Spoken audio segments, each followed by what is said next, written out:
Hari ini aku nggak bakal review produk, tapi hari ini aku bakal coba ngasih 5 makanan dengan volume besar tapi memiliki kalori yang kecil supaya bisa membantu diet kalian.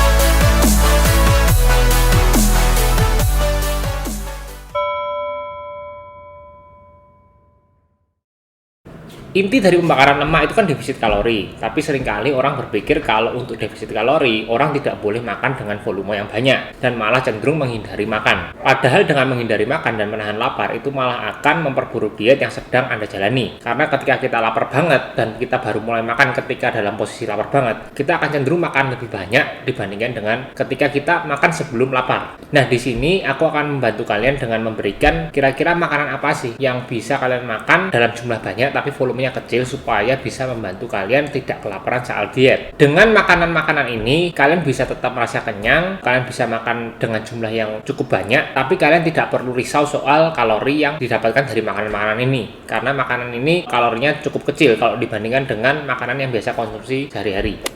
Yang pertama, apel. Apel ini volumenya besar. Kalian makan satu apel aja mungkin bisa kenyang. Tapi kalorinya kecil. Satu apel itu kira-kira kalorinya cuma sekitar 100-200 kalori. Padahal itu apel kan volumenya besar banget. Kalian makan satu, kalian bisa kenyang. Selain itu juga nutrisi dalam apel, kalian bisa dapat juga serat yang jumlahnya lumayan besar. Dan serat ini juga bisa membantu kalian untuk merasa kenyang dalam waktu yang lebih lama. Jadi apel ini boleh banget buat kamu jadiin salah satu asupan ketika kamu diet, ketika kamu misalnya lapar tapi belum jamnya makan, atau ketika kalian lapar banget, daripada kalian langsung makan main course-nya, kalian bisa coba makan apel dulu. Selain karena kalorinya kecil, ini juga bisa membantu ngisi perut kalian dulu.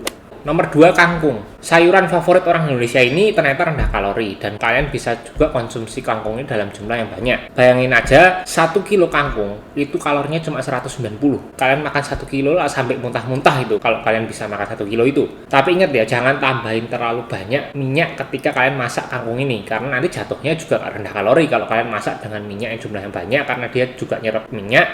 Jadi kalau kalian nggak menakar minyaknya, nanti ujung-ujungnya kalorinya jadi besar lagi. Jadi hati-hati. Snack multigrain, di sini aku ambil contoh Fit Chips ya. Kalorinya rendah banget, cuma 231 kalori per 50 gram. Kalau kalian bandingin sama keripik-keripik lain, menurutku snack multigrain ini cukup rendah dan recommended banget kalau menurutku dibandingkan dengan keripik-keripik kayak keripik kentang yang menurutku kalorinya cukup tinggi dibandingkan dengan snack multigrain ini. Selain itu juga Fit Chips ini mengandung serat yang tinggi, jadi bagus buat badan kalian, apalagi buat kalian yang emang jarang konsumsi sayur dan butuh asupan serat tambahan. Dan sebenarnya kalau kita lihat masih banyak makanan lain yang kalorinya rendah. Cuma menurutku Fit Chips ini bisa menjadi salah satu alternatif karena selain kalorinya rendah dibandingkan dengan chips lain, kamu juga bisa mendapatkan serat dalam jumlah yang cukup, karena kebanyakan orang kalau males makan sayur juga jadi kekurangan serat. Ini bisa menjadi salah satu alternatif kalian mengkonsumsi serat dengan rasa yang enak.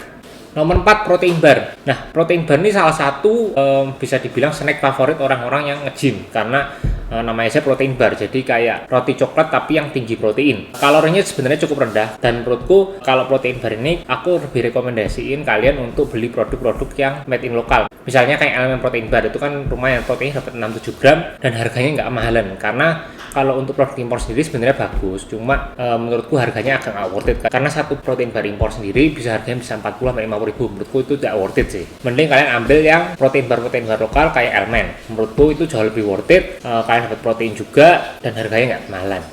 Nomor 5, ini sudah pasti menjadi salah satu asupan favorit orang-orang nge-gym atau orang-orang diet, yaitu whey protein. Whey protein adalah bubuk protein yang rendah kalori tapi tinggi proteinnya. Jadi dia menekan jumlah carbs dan juga jumlah fatnya. Jadi mostly dari kalori tersebut disusun oleh protein. Menurutku whey protein ini bisa bantu banget kalian buat diet, tapi asal kalian tahu cara gunainya. Saranku, bahkan kalau kamu nggak ada waktu untuk membuat makanan dan kamu terburu-buru, sedangkan kamu lapar banget, kamu bisa pakai whey protein ini.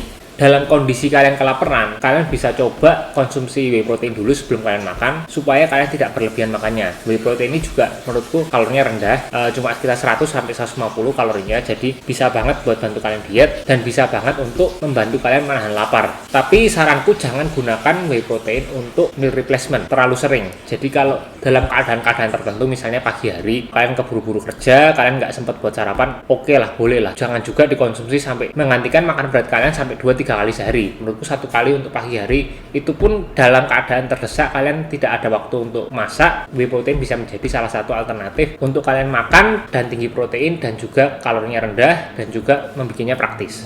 Nah, semoga video ini bisa membantu kamu, buat kamu yang lagi diet, mungkin bisa cari makanan yang volumenya besar tapi kalorinya kecil. Menurutku 5 tersebut bisa menjadi alternatif ketika kalian ingin mengenyangkan perut tapi dengan volume kalori yang kecil. Ini bisa menjadi alternatif kalian.